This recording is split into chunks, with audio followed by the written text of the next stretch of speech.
Di sebuah bukit Nanjaung, terdapat padepokan kungfu terbesar di Cina. Tampak dari para murid-muridnya yang sedang berlatih. Dia adalah Xiong Pa, seorang master sekaligus pengasuh padepokan kungfu terbesar di Cina yang penuh dengan ambisi untuk menguasai dunia persilatan. Saking besar ambisinya itu, Xiong Pa rela mendatangkan peramal sakti guna mengetahui langkah-langkah apa yang akan dilakukannya nanti. Peramal memberikan sebuah kertas yang berisi ramalan kalau selama 10 tahun ini, padepokannya akan mengalami puncak kejayaan dengan syarat Xiong Pa harus mencari 2 anak didik yang memiliki unsur awan dan angin untuk dijadikan sebagai muridnya. Alat peramal ini berasal dari Persia, yang konon katanya bisa meramal orang yang menggunakannya. Namun alat ini hanya boleh digunakan 10 tahun lagi setelah Xiong Pa berhasil menemukan awan dan angin. Dengan berbagai macam cara, awan dan angin berhasil ditemukan.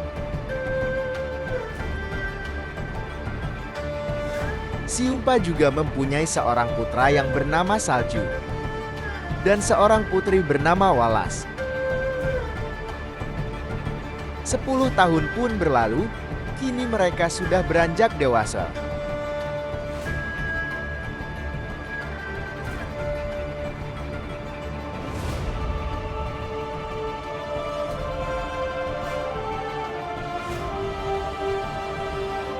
Melalui bantuan mereka, Xiong Pa berhasil menguasai dunia persilatan. Meskipun cara untuk mendapatkan itu semua dilakukan dengan pertumpahan darah. Waktu yang ditunggu-tunggu pun tiba, Xiong Pa tidak sabar untuk mengetahui ramalan yang sudah dijanjikan oleh peramal sakti. Namun karena sudah 10 tahun lamanya, peramal sakti itu menghilang. Xiong Pa mengumpulkan murid-muridnya guna membahas misi baru, yaitu menangkap peramal sakti. Peramal sakti berhasil ditemukan, namun dengan wajah yang sudah melepur. Hal ini akibat dari azab ilahi, karena peramal sakti sering membocorkan rahasia dewa. Peramal sakti mulai membuka kombinasi kata untuk menentukan ramalannya. Dikatakan bahwa kejayaan Xiong Pa berkat awan dan angin, namun akan dihancurkan juga oleh awan dan angin.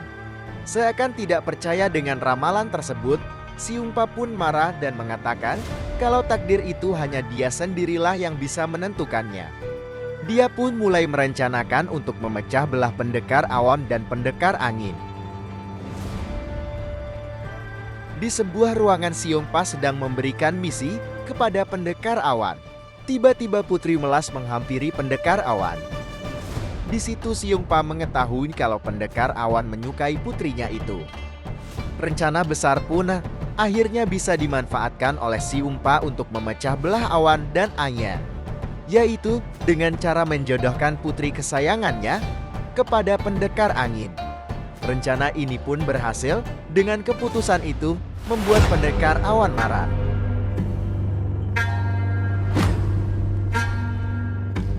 Di sebuah desa terpencil, ada seorang tabib yang sedang membantu warganya. Dia adalah tabib Yu dan anaknya bernama Chu Chu. Tiba-tiba tangannya bergetar seakan-akan bukan tangan miliknya karena terasa ingin putus. Chu Chu mengatakan kalau besok di padepokan akan ada pernikahan antara pendekar angin dan Putri Welas, dan dia ingin mengajak ayahnya untuk melihat. Keesokan harinya mereka pun hadir ke pesta pernikahan. Mempelai wanitanya datang, prosesi ijab kabul akan segera dilaksanakan. Namun tiba-tiba, tidak terima dengan pernikahan ini, pendekar awan mengambil paksa Putri Welas. Dengan jurus mengendalikan air, pendekar awan menyerang prajurit yang menghalangi. Xiong Pa mulai menghasut pendekar angin untuk mengambil calon pengantinnya itu. Perkelahian keduanya tak terhindarkan. Ini sesuai dengan kehendak Siumpa yang menginginkan ini semua terjadi. Di saat keduanya sedang bertarung, Siumpa diam-diam ingin memusnahkan mereka berdua.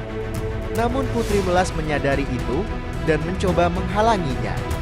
Hingga Putri Melas terkena serangan dari tangan ayahnya sendiri. Putri Melas pun meninggal. Dan Siumpa hanya bisa meratapi dan syok atas kecerobohannya itu. Karena dia telah membunuh anak kesayangannya sendiri. Pendekar Awan membawa peti jenazah Putri Welas ke sebuah pemakaman kuno yang sedang direnovasi. Tampak dari para tukang yang sedang bertugas di sana.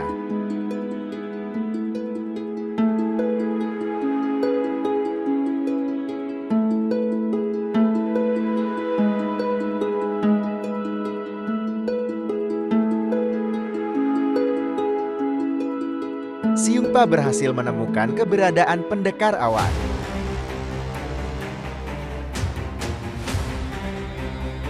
Karena sendirian, Pendekar Awan sangat kewalahan saat melawan Siumpa. Karena Siumpa hanya bisa dikalahkan oleh awan dan angin. Hingga dia memutuskan tangannya sendiri dan menggunakan darahnya untuk menyerang Siumpa.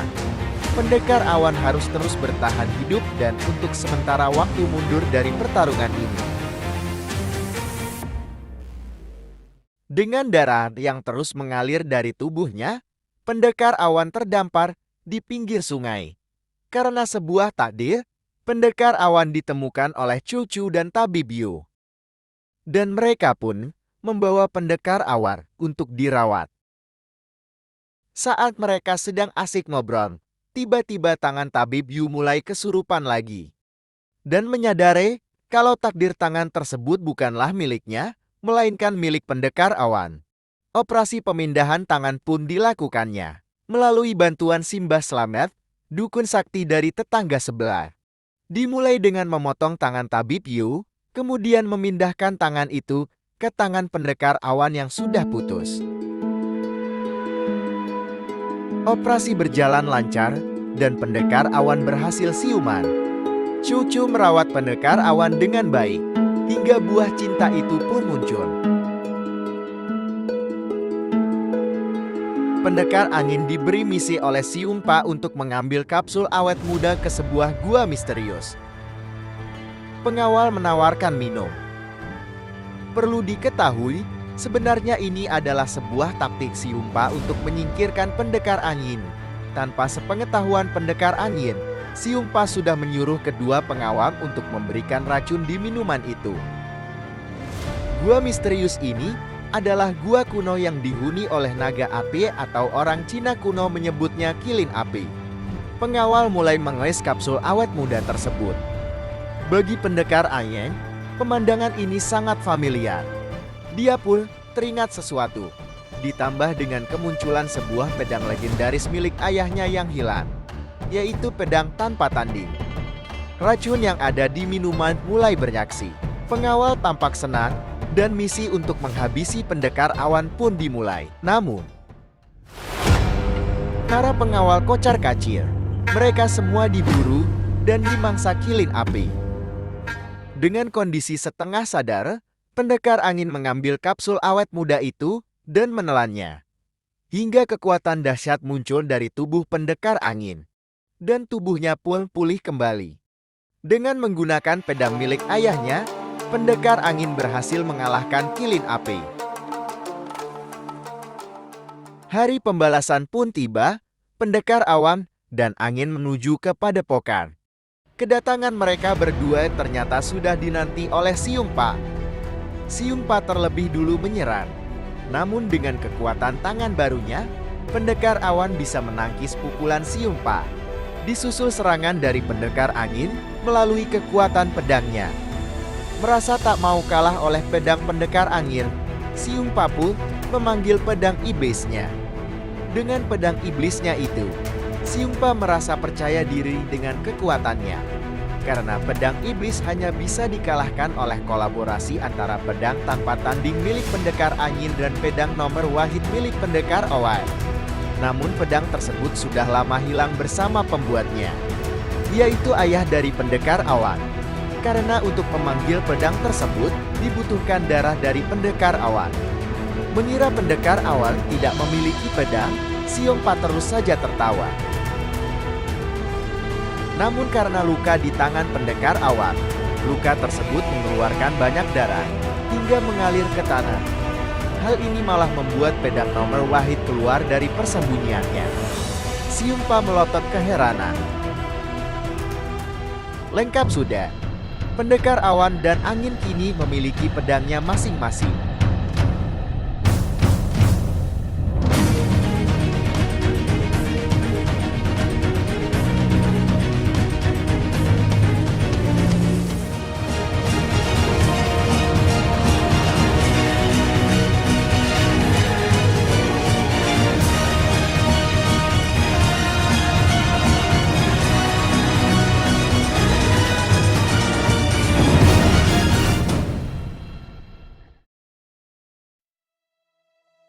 Xiongpa pun kalah.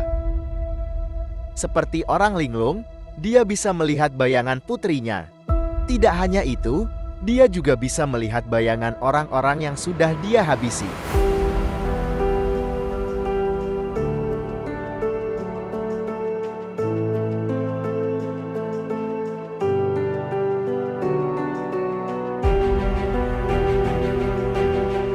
Dalam sebuah kesempatan, pendekar awan berencana mau menghabisi Xiongpa, namun dicegah oleh pendekar air. Dengan pertimbangan bahwa Xiongpa sudah menjadi orang yang tak berdaya.